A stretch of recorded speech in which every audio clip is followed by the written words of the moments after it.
Makhadzi ovha khou sumbedzana zwori ene a nga si kone u shuma na vhasidzana vho nonga vho vhapfi nyana vha vhasidzana vhavenḓa vhevha vho Mukololo vho Siria the community vho pfinyo ḽa muṅwe no nyaga u imba u fana naye. Ni a vhaḓivha na vha vhasidzana vho imba vhavenḓa.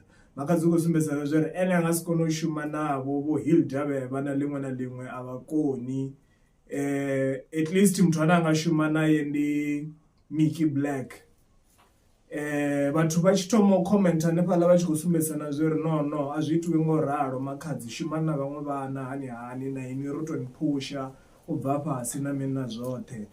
Ha thoma u vhonala maṅwe mafhungo o sumbedzana zwori no akhaunthu heiḽani ya makhadzi i khou manedzhiwa nga Distan Mama Thuntsha. Ndi ene na khou posta hezwiḽani zwithu ri tshi khou vhona zwi screenshot zwa WhatsApp a tshi khou amba na makhadzi hanefhaḽa makhadzi a tshi khou sumbedzana zwori why ni tshi nga ita zwithu zwa so.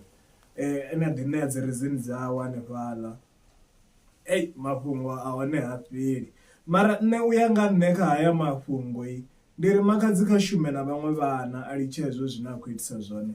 Sisiteme heinoni ya vhoriṋe kana ya shango i bora nga maanḓa ngori hu takuwa muthu muthihi a mbo ḓi ya nṱha hangeini a tshi swika nṱha aha ngori ene o swikisa hani a thoma u sedza vhaṅwe nga heneyi nḓila ine makhadzi a khou sedza vhaṅwe ngayo uri a vha koni mini mini.